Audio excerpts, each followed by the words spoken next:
G'day and welcome to another episode of Kiwi Car Life, and today I'm going to be telling the story of how I bought and restored this rubbish Holden Barina for just $1,000. The story behind picking this car up is a rather funny one. It was bought a few years ago by some mum from Hawke's Bay who used it as her round town runabout. But then one day she woke up to discover that her little Holden Barina had been stolen. The hood rat that stole it drove it 4 hours away down to Wellington before going on a massive bender with his mates, as seen by the enormous volume of beer cans and bottles littering the boot. Naturally, the mum called the police, they found the car and then sent it to an impound lot. Then her son contacted me asking if I wanted to buy the car straight from the impound lot. I offered a whopping $1,000, which they accepted, and then I went down to pick it up.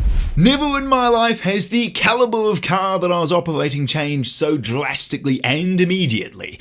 To collect the Barina, I took a brand new $101,000 BMW M135 press car I had on test from Drive Life New Zealand, which is the other car channel that I make videos for. And you can see that review along with my other Drive Life New Car reviews by clicking on the link in the top right corner. Once I arrived at Parks Towing, I hopped in my new to me 20-year-old Holden Barina worth a 100th the price with a boot full of beer cans. Well, so far so good. I've never seen so much alcohol in the boot. There's a penis on the dashboard, two in fact.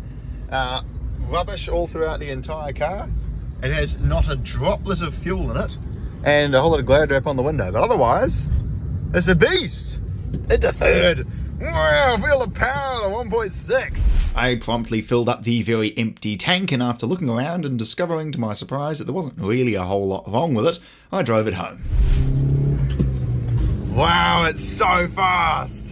And here it is. So let's see what needs fixing on the mighty $1,000 Barina. It seems like the rather idiotic but also quite comedic young lads that stole this Barina got their hands on one of those chalk pens and wrote all sorts of dastardly material all over the car, like F the police on the rear bumper, honk if you're horny on the rear window, some phallic shaped objects on the dashboard, and HMN on the rear armrest. A health management nurse, a high mobility network, I don't know. They also absolutely brimmed the boot with beer bottles and cans, so my recycling bin is going to be very full this week. I found all sorts of weird and wonderful things here on the interior, like about 57 beer bottle lids, some glasses, a near full tube of toothpaste, which I will not be using, and an empty pack of cigarettes. Disgusting.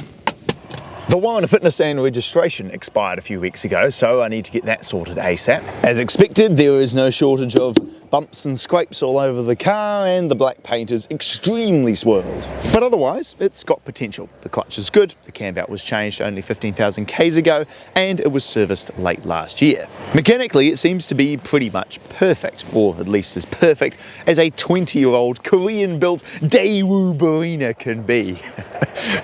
Daewoo, what a good brand. They make some good cars.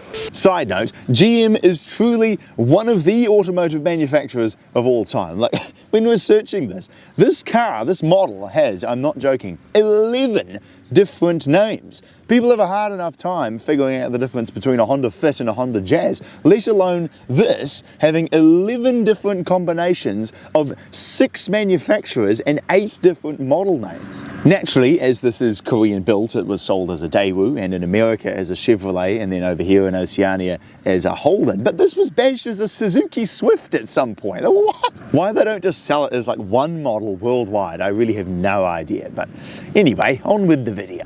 So, to get the Barina restored to its pre-bender state, I began by clearing out a metric ton of beer bottles, cans and bottle caps. Well, we've got the Barina all cleaned out, and this was everything that we found inside. There was a 50-cent coin, some toothpaste, some Up and Go, some windscreen cleaner, some Lynx body spray, glasses, a brush, knife and fork, a dog lead, a cup, a soap dispenser, 2 pump bottles, 2 cigarette packets, 4 vape packets, 4 beer boxes, 6 items of clothing, 8 Steinlagers, 13 Heinekens, 15 export golds, 27 bourbon and colas back there, and 32 bottle caps. Everything you need to have a simply excellent night out if you are young, dumb, and unintelligent. With the interior still dirty but at least clear of rubbish, I felt somewhat dignified in dropping it down to Honda for a warrant of fitness and registration update. Annoyingly, it didn't quite pass, failing on lower arm bushes, cloudy headlights and rubbish wipers. I ordered some lower arms and wipers off Traby, and a week later I brought it back to Honda,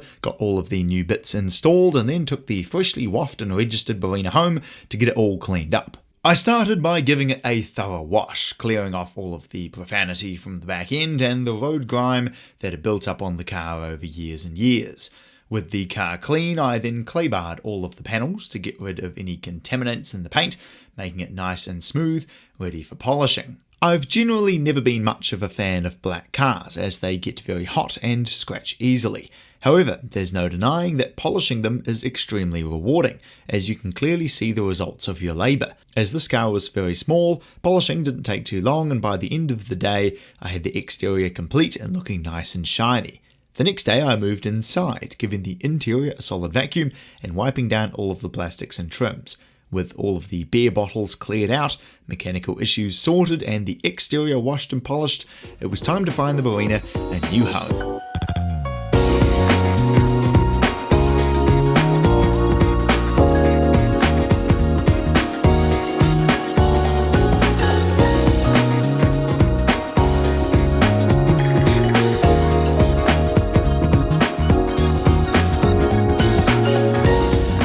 Driving the Holden Barina.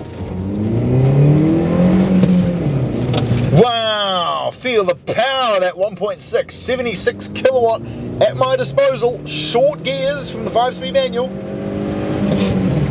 Into third, snap gear change, hard on the brakes. Double clutch heel toe downshift, down into second, lean on the high fly tyres. Turn it in, hard on the brakes, left foot braking into the corner. Reaching the limits of grip. Staying within the lane, perfect traction on corner exit. The grip through these corners at high speed is simply phenomenal. Snap gear change into third, clutch bites beautifully, hard on the brakes, double clutch down into second. Wow, the Barina is so fast it can keep up with an Isuzu D-Max operated by Wellington Electricity. The vehicle that I was just describing the dynamics of was in fact not this Holden Barina. As you can expect, this is far from the best driving car ever made. It is unbelievably slow, the gearbox feels extremely average, look at how much play there is between the gears. The steering is slow, the handling is rubbish, there's a lot of body roll, the engine doesn't sound very good, the interior is very plasticky, and there is something that will not stop creaking in my seats, driving me nuts. But I've got to say, I've been pleasantly surprised, and there really is something to be said for just owning a rubbish car. Like, this is not particularly great, if I'm honest, but because it has a manual transmission, it makes everything better, and the driving experience for a sub $2,000 car is honestly fantastic. Not too long ago I reviewed a Ferrari 458. Down a back road, fantastic car, but one could argue that I'm having almost as much fun in this for probably a 200th the price. It's quite refreshing just having a car that you can just drive and enjoy, and if something breaks or it blows up, well, just get another one, you know? So there we go. Thanks for watching this episode of Kiwi Car Life. I hope you enjoyed me restoring and thrashing this Barina around, because it's so fun. And I will very much look forward to seeing you again. Wow, next time.